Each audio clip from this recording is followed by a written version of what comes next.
Hello students, welcome back to Prabhavi academy. ಇವತ್ತು ನಾವು 9ನೇ ತರಗತಿ ಕನ್ನಡ ಮಾಧ್ಯಮದ 9ನೇ ತರಗತಿಯ ಗಣಿತ, ಇದರಲ್ಲಿ ಚತುರ್ಭುಜಗಳು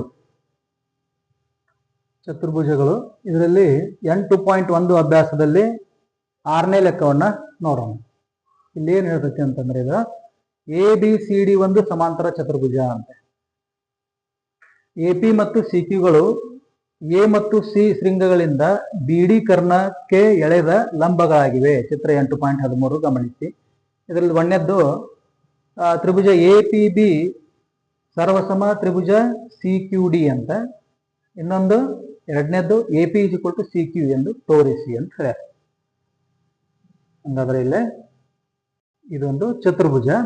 ಇಲ್ಲಿ ಒಂದನೇದ್ದು ಏನ್ ಕೇಳ್ಯಾರ ಅಂತಂದ್ರೆ, ತ್ರಿಭುಜ APB ಸರ್ವಸಮ ತ್ರಿಭುಜ CQD ಅಂತ ತೋರಿಸ್ತದೆ ಅಂತ ಹೇಳ. ಈಗ ದತ್ತ ಅಂದ್ರೆ ಅವರು ಕೊಟ್ಟದ್ದು ಏನು, ABCD ಒಂದು ಚತುರ್ಭುಜ ಅಂತ ಕೊಟ್ಟರು. ABCD ಒಂದು ಚತುರ್ಭುಜ. ಇಲ್ಲಿ ABCD ಒಂದು ಚತುರ್ಭುಜ. ಎಂತ ಚತುರ್ಭುಜ ಅಂತಂದ್ರೆ ಸಮಾಂತರ ಚತುರ್ಭುಜ. ಹಂಗಾದ್ರೆ ಇನ್ನೊಂದೇನ್ ಕೊಟ್ರೆ, ಇಲ್ಲಿ AP ಲಂಬ BD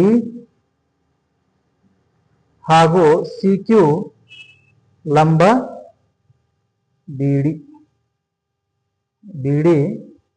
BDಗೆನೆ ಎರಡು ಲಂಬಗಳದಾವಲ್ಲಿ. ಇವು ದತ್ತ. ಏನ್ ಸಾಧಿಸ್ಲಕ್ ಹೇಳ್ಯಾರ ಅಂತಂದ್ರ, APB ಸರ್ವಸಮ ತ್ರಿಭುಜ CQD. ಈಗ ಸಾಧನೆ ಏನ್ ಮಾಡ್ಬೇಕು ಅಲ್ಲಿ? ಈಗ ನಮ್ಗೆ ಗೊತ್ತು ಏನು, AB ಸಮಾಂತರ DC ಐತಿ. ಇಲ್ಲಿ ನೋಡ್ಬೋದು, AB ಸಮಾಂತರ, ಇದು AB ಸಮಾಂತರ ಯಾವ್ದಕ್ಕೆ? DC ಐತಿ. ಹಾಗೂ BDಗೆ ಇದು BD ಒಂದು ರೇಖೆ, BD ಒಂದು ಕರ್ಣ ಅಂತ ಅನ್ಬೋದು. ಹಂಗಾದ್ರೆ ಇಲ್ಲಿ ನಾವು ABP = CDQ ಆಗುತ್ತೇನೋ? CDQ ಆಗ್ತದೆ. ಯಾಕಂದ್ರೆ ಇವು ಅನುರೂಪ ಕೋನಗಳು, ಆಲ್ಟರ್ನೇಟ್ ಆಂಗಲ್ಸ್, ಅನುರೂಪ ಕೋನಗಳು. ಇದಕ್ಕೆ ಸಮೀಕರಣ 1 ಅಂತಂದ್ರೆ, ಇನ್ನೊಂದು ABP = CDQ ಆಯ್ತು. ಇದೇ APB ತ್ರಿಭುಜ ಮತ್ತು CQD ತ್ರಿಭುಜದೊಳಗನೆ ಇನ್ನೊಂದು ನಾವಿಲ್ಲಿ ಏನ್ ಹೇಳ್ಬೋದು ಅಂತಂದ್ರೆ, APB = CQD. APB = CQD. ಇವೆರಡು ಲಂಬಗಳಾಗಿವೆ. ಲಂಬಗಳು ಹೌದಾ? ಈಗ ಇದು 2 ಅಂತ ತಗೋಣ. ಇಲ್ಲ, ಈಗ ನಮ್ಗೆ ಇನ್ನೊಂದು ಬಾಹು ತಗೋಣ. ಬಾಹು ಯಾವುದು? AB CDಗೆ ಸಮವಾಗಿದೆ. ಏನು? AB = CD ಆಗೈತಿ. ಯಾಕಂದ್ರ ಅಭಿಮುಖ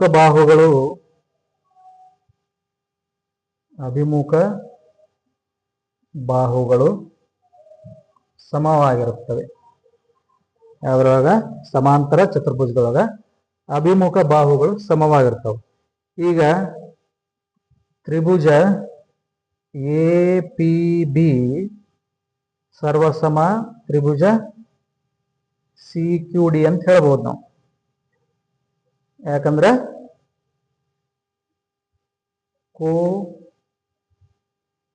ಕೋ ಬಾ ಸರ್ವಸಮತೆ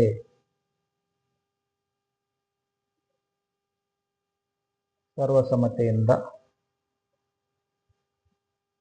ಕೋ ಬಾ ಸರ್ವಸಮತೆಯಿಂದ ಯಾವ್ಯಾವುದೋ ಕೋನ, ಇದೊಂದು ಕೋ ಮತ್ತೆ ಇದೊಂದು ಬಾ, ಕೋ ಬಾ ಸರ್ವಸಮತೆಯಿಂದ ತ್ರಿಭುಜ ಎ ಪಿ ಬಿ ಸರ್ವಸಮ ತ್ರಿಭುಜ ಸಿ ಕ್ಯೂ ಡಿ. ಇದು ಒಂದನೇದು. ಇನ್ನ ಇದ್ರೊಳಗನ ಎರಡನೇದು ಏನ್ ಕೇಳ್ಯಾರ ಅಂತಂದ್ರೆ A P is equal to C Q ಅಂತ ತೋರಿಸ್ರಿ ಅಂತ ಹೇಳ್ಯಾರ. ಈಗ ನಾವು ಒಂದನೇದ್ರಾಗ ನೋಡಿದಂಗೆ ಆಲ್ರೆಡಿ ನಾವು ಏನ್ ಪ್ರೂವ್ ಮಾಡಿದೀವಿ, ತ್ರಿಭುಜ ಎ ಪಿ ಬಿ ಸರ್ವಸಮ ತ್ರಿಭುಜ ಸಿ ಕ್ಯೂ ಡಿ ಅಂತ ಪ್ರೂವ್ ಮಾಡೀವಿ. ಅದಕ್ಕಾಗಿ A P is equal to C Q ಅಂತ ಹೇಳ್ಬೋದು ನಾವು. ಈಗ ನಿಮ್ಗೆ ಎಕ್ಸಾಮ್ದಾಗ ಡೈರೆಕ್ಟ್ಲಿ ಈ ಎರಡನೇದ ಕೇಳಿಬಿಟ್ರು ಅಂತಂದ್ರೆ ನೀವು ಒಂದನೇದು ಸಾಲ್ವ್ ಮಾಡಲೇಬೇಕು. ಇದೇನೈತಿಲ್ಲ, ಒಂದನೇದ್ದು ಮಾಡಲೇಬೇಕು. ಒಂದನೇದು ಮಾಡಿದಾಗ ಮಾತ್ರ ನಿಮ್ಗೆ ಎರಡನೇದಕ್ಕೆ ಆನ್ಸರ್ ಹೇಳಕ್ ಬರ್ತದೆ. ಒಂದನೇದು ಮಾಡಬೇಕು, ಆಮೇಲೆ ಅದನ್ನೇ ತಂದು ಎರಡನೇದಕ್ಕೆ ಹೇಳಬೇಕು.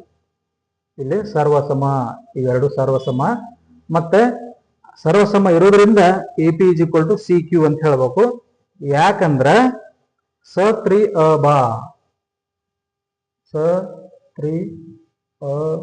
ಬಾ ಸರ್ವಸಮ ತ್ರಿಭುಜಗಳ ಅನುರೂಪ ಬಾಹುಗಳು ಸಮವಾಗಿರ್ತಾವ. ಅದಕ್ಕಾಗಿ A P is equal to C Q ಅಂತ ಹೇಳ್ಬೇಕು.